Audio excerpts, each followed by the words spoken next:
This is Where We Live from Connecticut Public Radio. I'm Catherine Shen. President-elect Donald Trump has vowed to end birthright citizenship once he takes office. Right now, anyone born in the United States automatically becomes an American citizen. But ending that policy would face a lot of pushback, including from Connecticut Attorney General William Tong. Tong has said that he will be the first to sue if Trump attempts to end birthright citizenship. With Inauguration Day just around the corner, we asked Attorney General William Tong to join us this hour to talk about that and more. We'll hear how he's preparing for the next 4 years and how this incoming administration might impact Connecticut.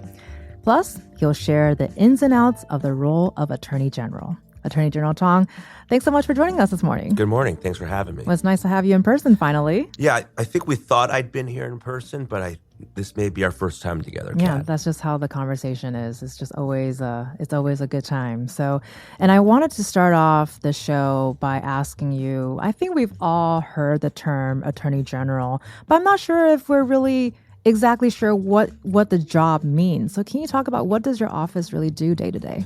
So I'm Connecticut's chief legal officer, and my job is to represent the state. So actually 80% of my job is the basic nuts and bolts of state government, representing DOT, DMV, the governor, legislature, and it's rewarding work, it's important work, but it doesn't make where we live or the front page of the paper. And then there's the big national work we do. For example, on the opioid and addiction crisis, I played a major role in recovering more than $50 billion from the opioid and addiction industry. And I led a small group of AGs against Purdue Pharma and the Sacklers when everybody else, frankly, wanted to give up. And now I'm part of the leadership of the team taking on Meta, Instagram, Facebook. We're investigating TikTok for the harms that social media does, particularly to young people and young women. So this big multi-state work is a significant part of my responsibilities.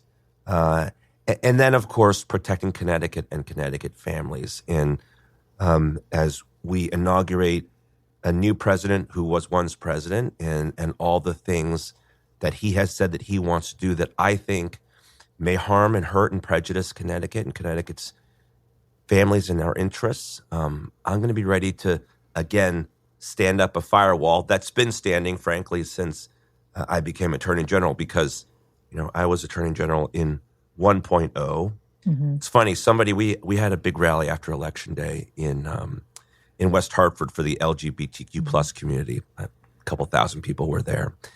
And a town councilor, Ben Winograd from West Hartford, said to me while people were speaking, "William, I hope you're ready for the front line." Mm. And I said, "Ben, I've been on the front line." And so, attorneys general, particularly my Democratic colleagues and I, we built a firewall when we became Attorney General in 2019, and we've been standing on that firewall, and we're ready again for this fight. So we're hoping to go through the long list of things that you've been doing throughout this conversation, and we opened up the show talking about President-elect Donald Trump's attempts to end birthright citizenship, and you've been very vocal about that attempt, and you've said that you'd be the first to sue. And so Inauguration Day is just around the corner next Monday. What are you expecting to see in Trump's first week in office, and how are you preparing for it? So first day in office, we expect as soon as he puts the hand on the Bible that we're going to see a rash of executive orders. We expect birthright citizenship and this mass deportation program that he plans to lift off right away. I'm not exactly sure where and how he's going to hit us, but it's an attack on a bedrock principle of American law. That if you're born here on American soil or subject to the jurisdiction of the United States, you're an American citizen. It says it in plain black and white in the 14th Amendment. And it was Ronald Reagan, actually, who gave a speech about how this is part of the essential character of who we are. And so many of us share this story. I think about, I was born not far from here in Hartford Hospital on the 8th floor. That was where the maternity ward was in 1973. My parents were not yet citizens. They had a complicated immigration story, like a lot of people, but they were both immigrants. And when I was born, I was the first American citizen in my immediate family. And I wouldn't be standing here if I wasn't a citizen at that moment, if I wasn't rooted in this place and committed to who we are and what we're about as Americans and the rule of law and our democracy. And, I wouldn't have access to the great educational opportunities that I've had here as a native-born son of Connecticut. I wouldn't have had all the opportunities I've had professionally, the jobs I've had, and the opportunity I now have to run for office now in my 19th year in elected office. That's hard for me to say. I just started my 19th session as an elected official. I think you wipe, if I'm not a citizen and if I didn't have citizenship by right of my birth, I think you wipe all of that clean. And I don't know where we would be. And then so fast forward to now, how does that work, right? People, let's just take Elon Musk's favorite people, the people with the H-1B visas, all these tech workers that we need. We need them to come from Europe and Asia and the Middle East, and they come here, and you say, great, work really hard, uproot your families. You come here, buy a house, rent an apartment, go to New York City, San Francisco. It's super expensive. Come to Connecticut. But if you have kids here, they don't get to be citizens. And by the way, what status do they have? Right. Do they get to go to school? Can they travel? Can they get a job? Do they have to wait in line before they can work? I mean, I'm not saying we don't need reform to our immigration system. Of course we do, right? But we need sensible, common sense reform that enables us to have the strong and vibrant economy and society that makes us a leader throughout the world. So I want to get into more of your personal story in a little bit, but just kind of backtrack because you mentioned our nation's bedrock policy. Can you talk about, why target a longstanding policy like birthright citizenship? Can you give us a bit more sort of historical context here as we move forward? Yeah, I don't know why. Frankly, it's. I wish I could understand what they think they're trying to accomplish, but other than I think this is, the worst kind of, hate and pandering to our worst instincts, and this fantasy that somehow America is not a nation of immigrants and that we can deport 10, 15, 20 million people and not wreck America's economy. I mean, that's exactly what we're going to do. You don't even have to get to 10, 15, 20 million people. Let's just deport 1 million people. Let's just deport 10,000 people out of Connecticut. That's a good way to wreck Connecticut's economy tomorrow. I've said a couple of times, because you have to make a joke sometimes, otherwise you'll cry. But America runs on two things: Dunkin' and immigrant workers, and that's always been true. So this actually grows out of slavery, believe it or not. And in the Dred Scott case, famously, the Supreme Court did not recognize slaves as not just citizens, but as human beings, right? And having full rights like everybody else. So the country recognized that, and we ratified the 14th Amendment. If you're an originalist, a textualist, like Clarence Thomas and Samuel Alito and Justice Gorsuch claim to be, then just read the language, right? The 14th Amendment is very clear.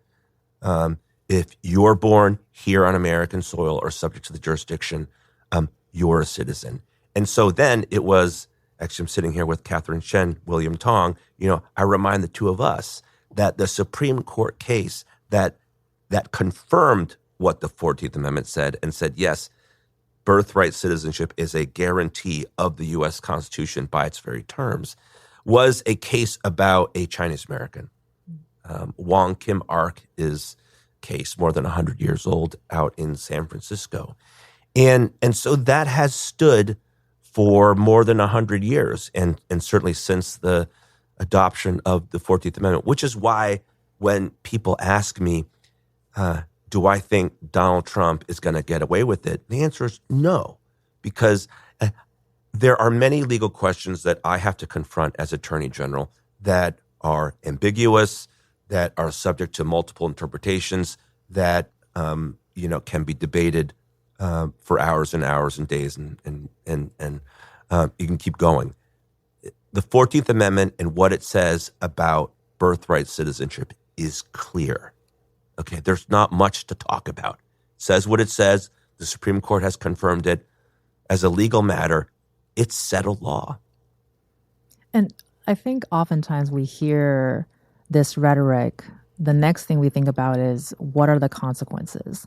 So you mentioned what would happen to us if we deported 1 million illegal immigrants. What would that look like? What would the consequences be if this is possible? Yeah, I mean, at every level of our economy, we depend on immigrants and immigrant workers. And so let's take the H-1B visa question again. We need people here in Connecticut, in our growing, tech industry. Infosys came here to Hartford, right? We've got advanced manufacturing. We need engineers. We need scientists, and we have obviously a strong finance sector that, by the way, also relies on immigrants. And you're going to ask all these folks to come here and put down roots and uproot their lives from somewhere else. But if they start a family here, all bets are off. No guarantees. Why would you come here? Why would you do that? But then let's just talk about all the other sectors in our economy. Service sector, for example, hospitality, food, meatpacking, agricultural workers. We still have big tobacco farms here in Connecticut, for example. Half of all agricultural, farm, and meatpacking workers in this country are undocumented. Okay? Not 10,000, not 100,000, 50%. Okay, and so how will we get strawberries? Where will our hamburgers come from if we don't have immigrants and immigrant workers helping us produce all that vital food to put on our tables? And here's the thing. Here's you asked me, I think, what they're thinking or why they're doing this. And I think what they haven't thought through is that you can't just find all the undocumented people and families and neatly cut them out, and move them into camps and then send them back to Mexico. It doesn't work that way.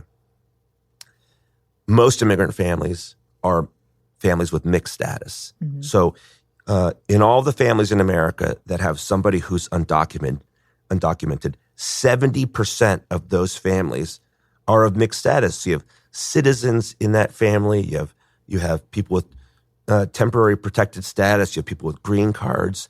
And if you go after one person, you go after the father or the mother, right? Or even an aunt or uncle, you blow the whole thing up. You destabilize that entire family unit.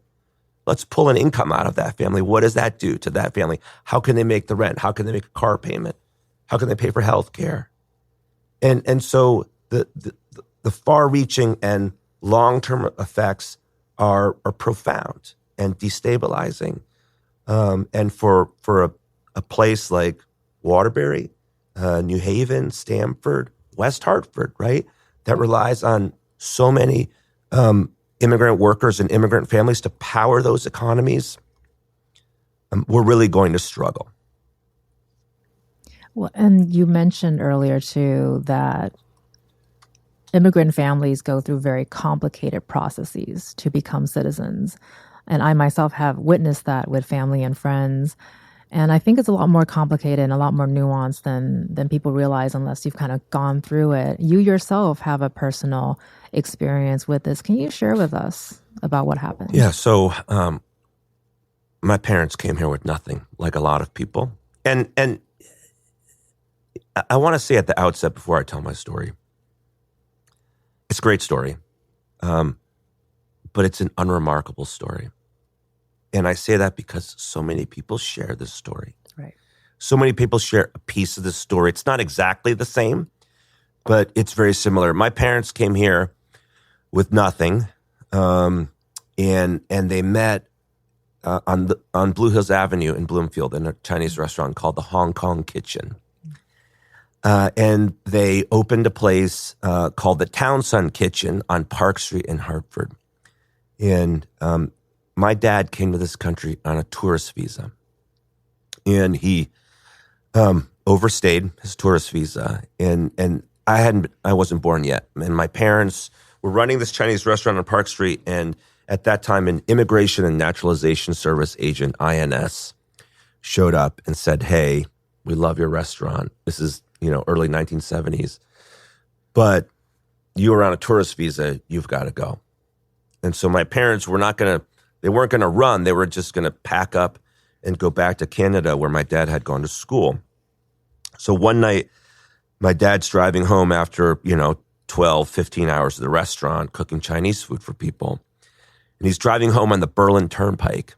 And he decides, I've come all this way. I work so hard 7 days a week. I've just started this restaurant with this girl I met. We're going to build a family. I can't just go out like that. So he went home to their apartment. I believe they lived in Newington. And he wrote a 6-page handwritten letter to the President of the United States. And at that time it was Richard Nixon. And miraculously, maybe this part's remarkable, he puts this handwritten letter in an envelope, puts a stamp on it, and puts it in the mailbox. And so he thinks, that's it. Mm-hmm. I'm cooked, right? It's over. Shortly before my parents were going to leave, that same INS agent came back to Townsend Kitchen and handed my dad a letter. And he said, "The president received your letter. You're welcome to stay in this country. You have to go to the back of the line and wait your turn. But please stay." And it was because of an extraordinary act of grace and compassion, but even more importantly, a sane immigration system that Richard Nixon and yes, Ronald Reagan would recognize. Because of that, I was born an American in Hartford, Connecticut.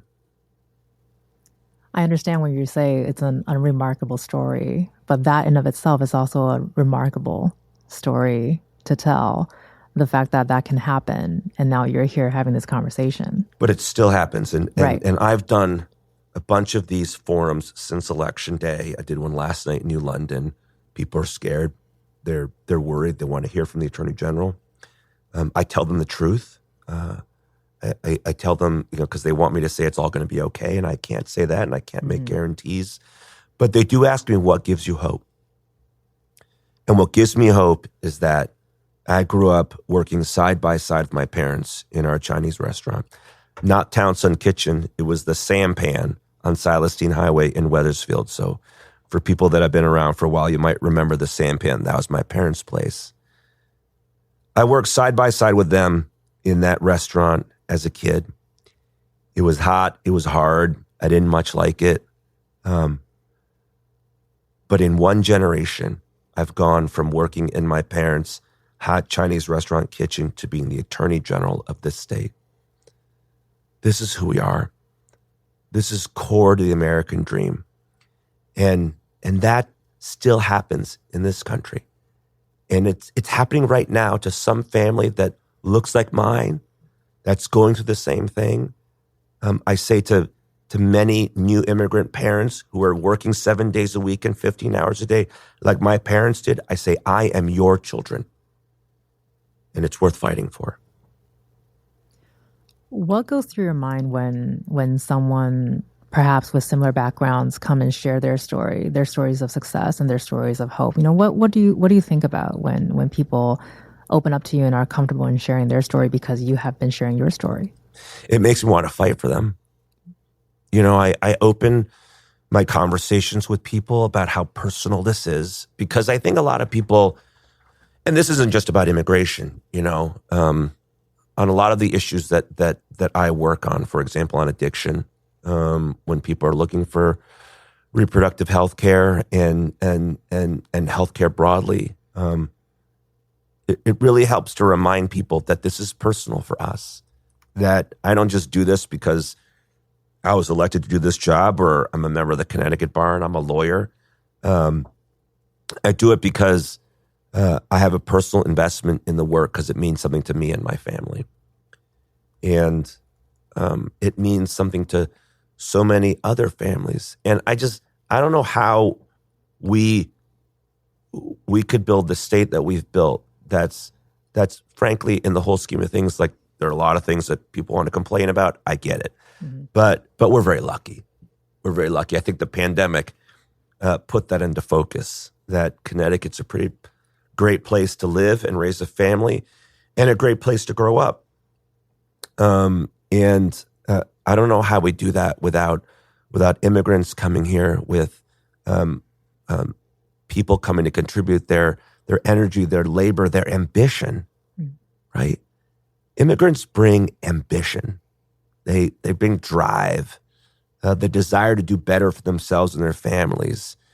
And I'm not saying other people don't have ambition, but you know that people who come here with nothing, they have no choice but to put it all on the line every single day and fight for it. And that, I think, is what Ronald Reagan was talking about. That's the essential character of our nation. You want to talk about what makes us exceptional? That's what makes us exceptional. Not hatred, not some fantasy that you can dig all the immigrants out of our community and ship them out. Not all the bluster and the posturing, but just a recognition that this is what makes us special and what makes us strong. You've been listening to Connecticut Attorney General William Tong. He'll be staying with us, and coming up after the break, we'll be going into more of his priorities and policies in the future. Let us know if you have any questions for him. Give us a call, 888-720-9677, or leave us a comment on Facebook and Twitter at Where We Live.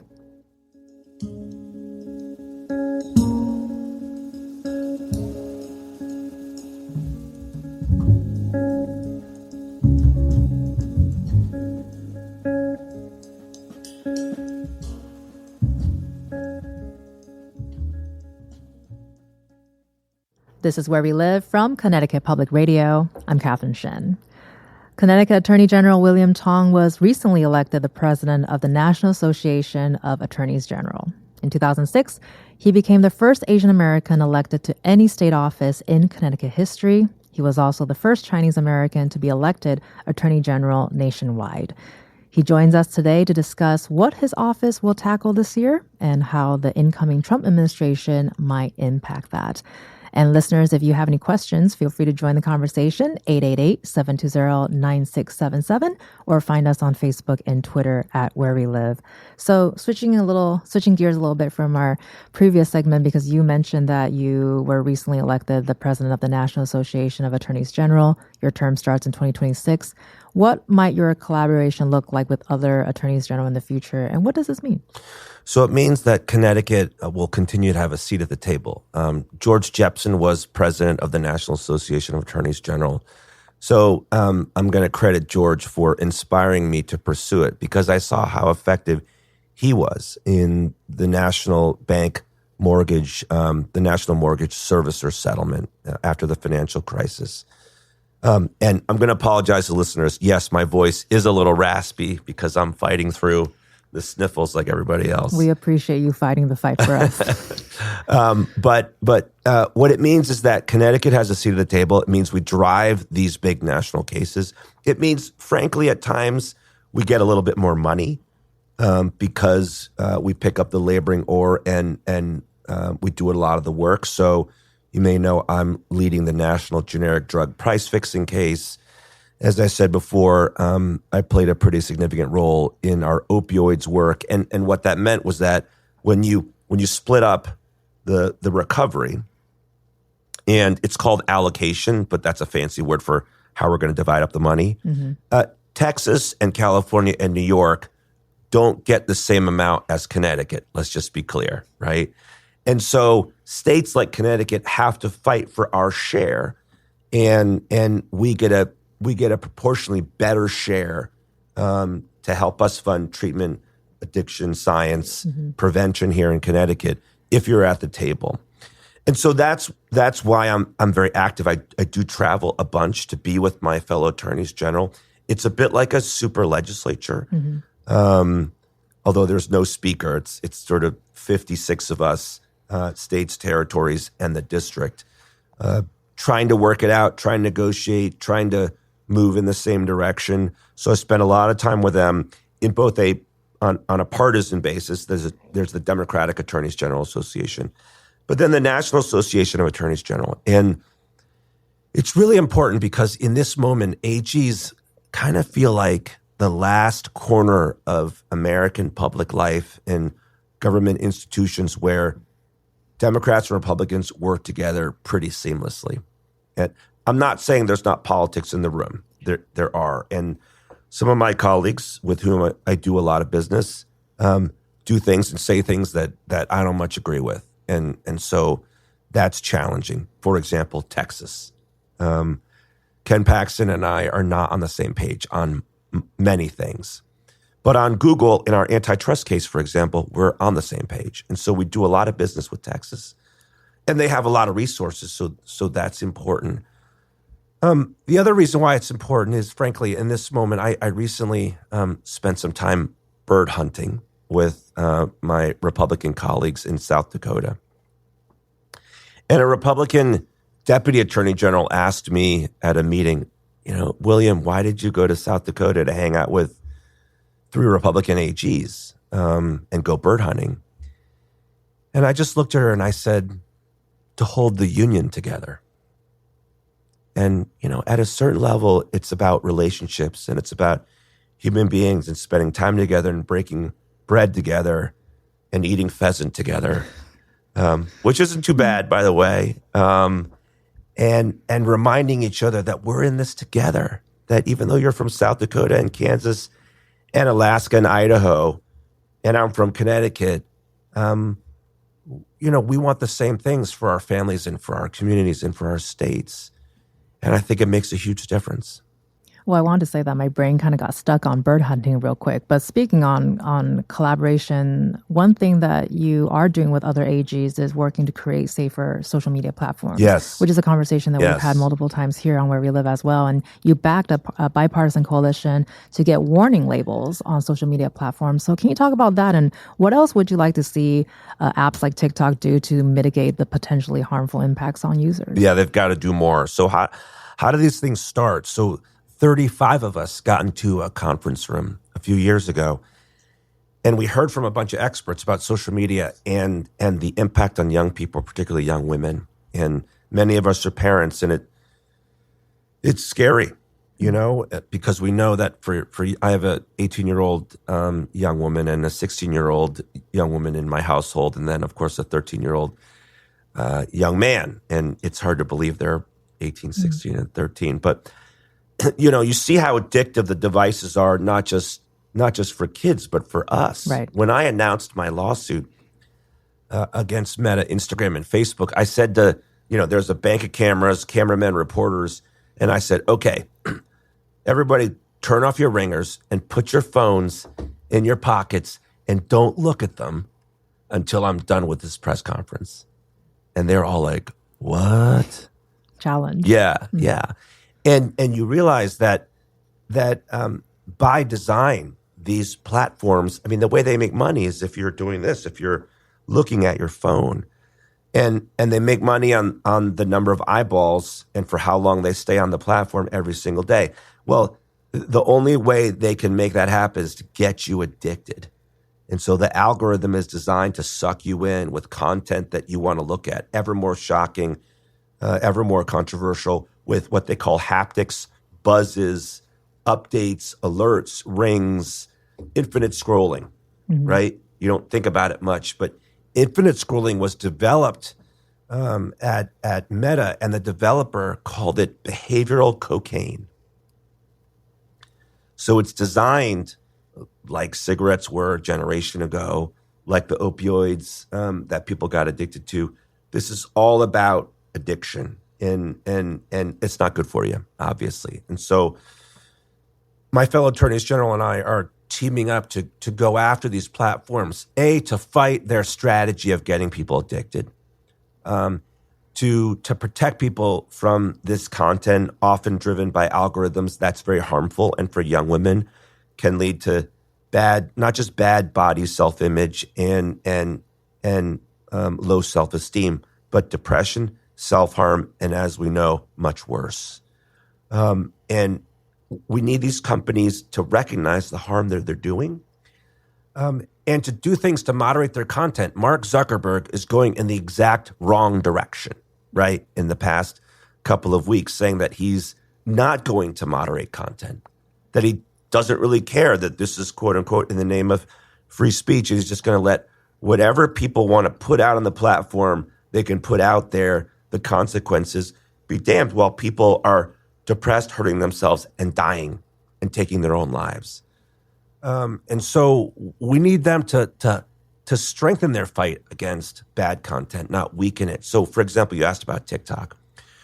Well, there was a challenge called Devious Licks, which challenged kids to tear apart bathrooms in public high schools, in their high schools.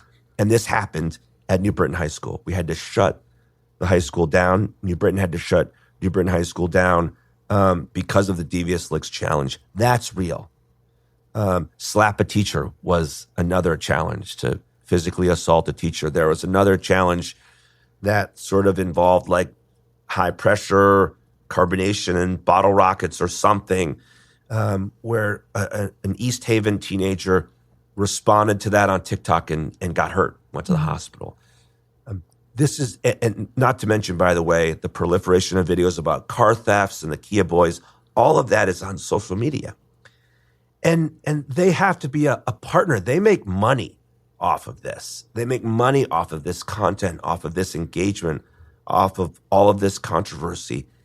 And it causes harm, and they need to be held responsible, which is why I've gone after them. I'm suing them, and I won't stop until they do more to protect all of us and our kids from the harms of social media. Well, and then really quickly here on that, because the future of TikTok is still uncertain. Yeah. You know, it might be banned, it might not be banned. What's at stake here, real quick here?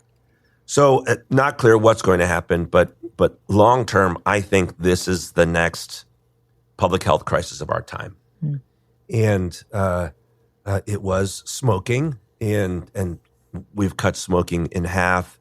You know, right now, the worst public health crisis in America is the opioid and addiction industry, COVID notwithstanding. But the long-term mental health and social impact, and frankly, impact on our democratic institutions and on society that social media has are profound. We're just starting to scratch the surface. And so getting TikTok to moderate its content, to be a good corporate citizen, to care about its customers, and to really honor its commitment to being, it once called itself the safest, happiest place on the internet. Well, that's okay. Do that, right? But we all know that that's not true on TikTok. And until they do that, they're going to be a danger to all of us. That's what's at stake. Well, we have a limited amount of time here, so I want to try to get to as many topics as possible. But another public health crisis we have is gun violence. Yeah. And last December, 16 AGs formed a multi-state coalition to reduce gun violence by holding members of the firearms industry accountable for things like illegal sales of firearms and gun trafficking. So what do you hope that this coordinated effort with other AGs might look like in the future? So what's happening already is that each of us has different strategies. And I think maybe in the past, there wasn't as much sharing of information. There just wasn't as much collaboration. And this formalizes our partnership. So for example, I've been a leader on ghost guns. When I was in the legislature, I wrote the ghost gun statute. To be fair to the Judiciary Committee now, they passed it. I was not I was not in the legislature. I was Attorney General already when they passed it. But it's my job to take a statute that they passed and to enforce it. And this year, I've shut down 3 ghost gun manufacturers. I'm going after a 4th, and we've targeted 4 of the worst offenders. And that's going to help, in concrete terms, shut down the flow of illegal guns into Connecticut and onto our streets. because we know ghost guns are used in crime, including here in Connecticut. So that's been really important, not just for Connecticut, but other states like New Jersey and my partners in Rhode Island, California, in New York. They look to our work. They're able to leverage our work product. They're able to look at the briefs that I write and the research that I do. And they're able to put that to use in their own states. Also, there are a number of challenges to strong gun laws across the country. Those challenges, so you may ask, for example, you'll hear an announcement here and there that AG Tong is joining in an amicus brief or is somehow participating in gun violence related litigation in California or in Rhode Island or New York. And why is that important? It's important because many times their laws either look just like our laws or they copied our law. A lot of states after, unfortunately, this is leadership that nobody wants to own or have, but after Sandy Hook, I was part of the group of legislators that put together the post-Sandy Hook reforms when I was on the Judiciary Committee. A lot of states looked to us after Newtown, and a lot of those laws mirror what Connecticut did. So when there's litigation, there are lawsuits challenging those laws, those are effectively challenges to our laws, because I don't want them making bad law in California or in Rhode Island that could be used against us. And so we need to coordinate all of that as a coordinated whole so that if there's a threat to us anywhere in this country, it's a threat to all of us, and we can band together and fight it. And so another area that's top of mind for many people is the affordability and the economy. Yeah. So in November, Data Haven's Community Wellbeing Survey reported worsening financial, food, and housing insecurity in our state.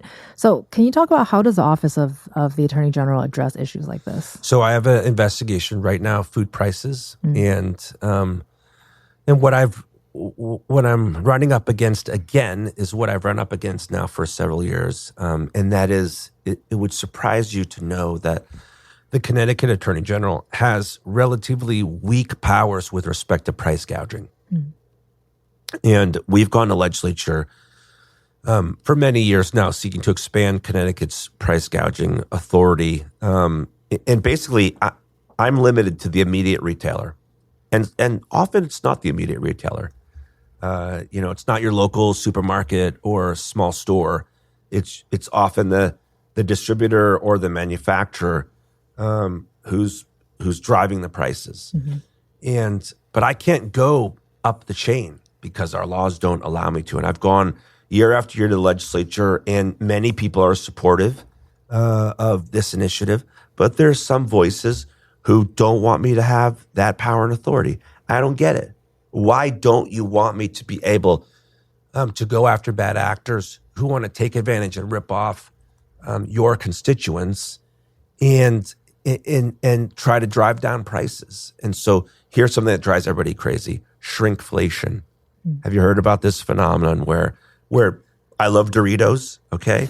And so do I. Yeah. Can't eat just one. So a bag of Doritos, for example, looks like it's the same big bag of Doritos. And by the way, Doritos aren't very cheap anymore, and pretty expensive. But you get a big bag of Doritos, and it feels like there's less Doritos in the bag, even though it looks like the same bag, and it's the same price. Now, what they'll say is, oh, well, we disclosed in fine print that there's less volume than there used to be. But do you read the fine print? And did anybody tell you that they were going to reduce the volume? Or I have heard from people that, well, a 12-pack of seltzer used to be a 12-pack, but now it's an 8-pack. But it's not prorated for 8 cans. It's still the same price as the 12-pack. So anecdotally, these are some of the concerns that we have. And we need the authority to go after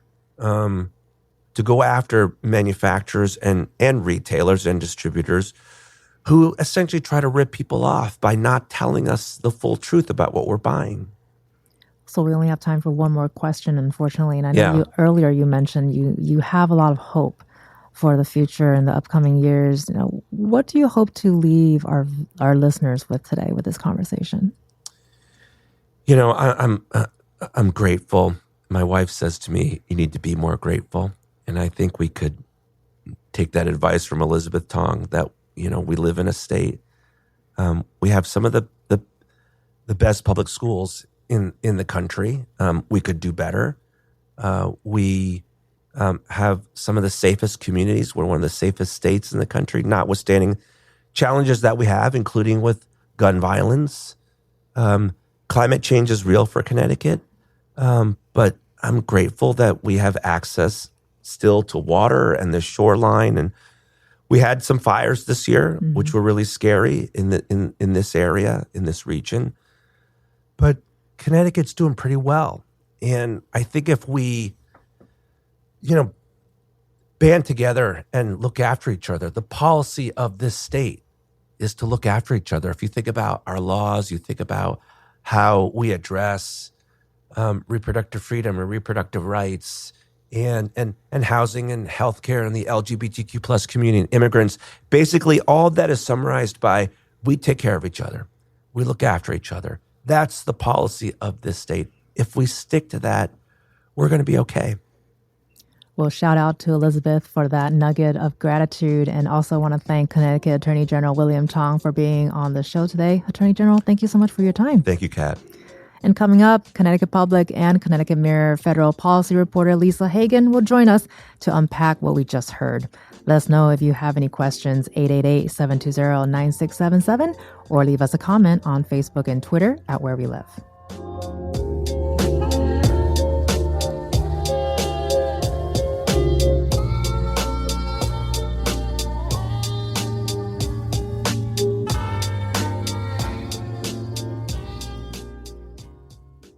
This is Where We Live from Connecticut Public Radio. I'm Catherine Shen. We just heard from Connecticut Attorney General William Tong, and here to break down that conversation is Lisa Hagan, who's federal policy reporter for the Connecticut Public and Connecticut Mirror. Lisa, thank you so much for joining us. Hey, Kat. Thanks for having me. Always love having you on, and you've been listening to the conversation that we've been having with Attorney General Tong. Can you respond to what you've heard? Anything jumped out to you? Yeah, I'm based in Washington, D.C., and so I'm, constantly following what's happening at the federal level and in Congress. But, I think states and particularly attorneys general will be kind of uniquely positioned coming, as we usher in this new political era, a second Trump administration. And so, it's especially when you're an attorney general and one from an opposing party of maybe a presidential administration, you're gonna pick fights here and there. But I think what's interesting with Connecticut's Attorney General A.G. Tong, he's uniquely positioned, maybe compared to other state officials, in being able to push back against the administration.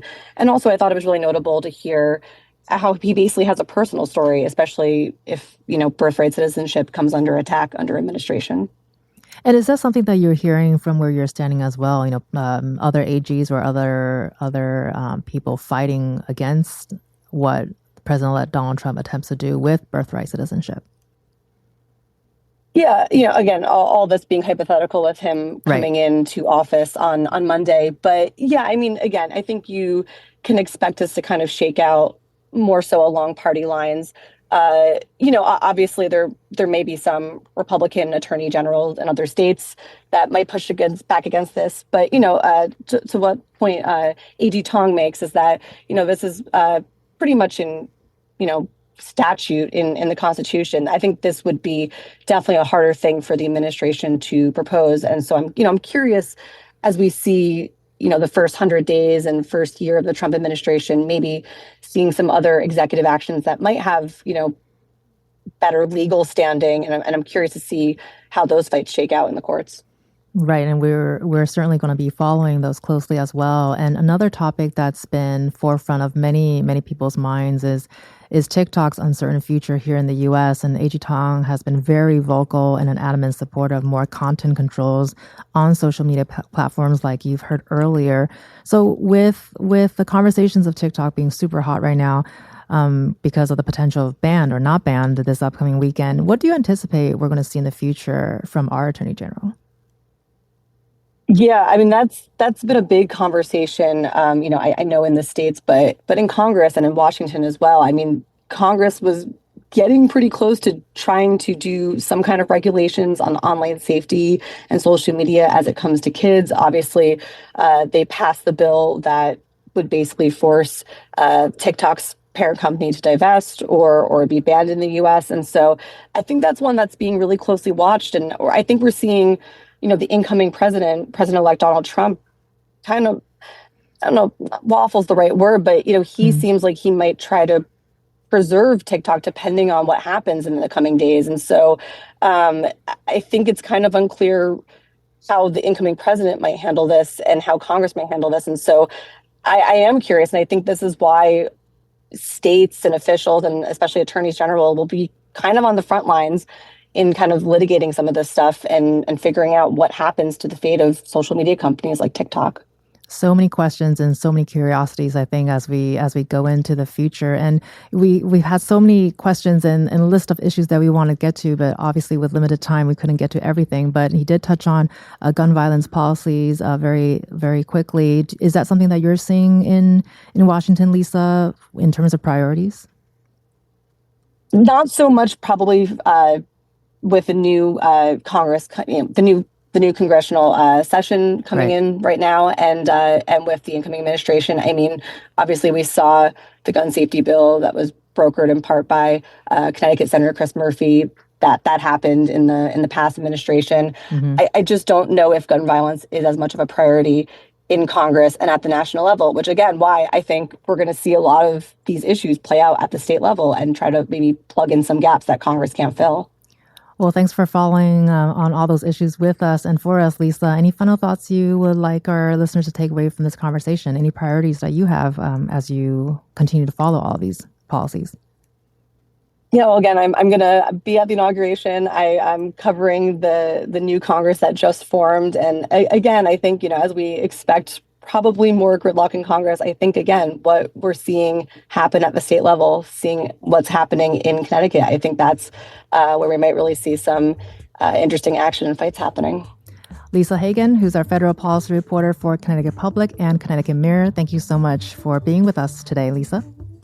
Thanks so much. I'm Catherine Shen. Today's show is produced by Tess Terrible. Our technical producer is Dylan Reyes. Download Where We Live anytime on your favorite podcast app. And thank you all so much for listening.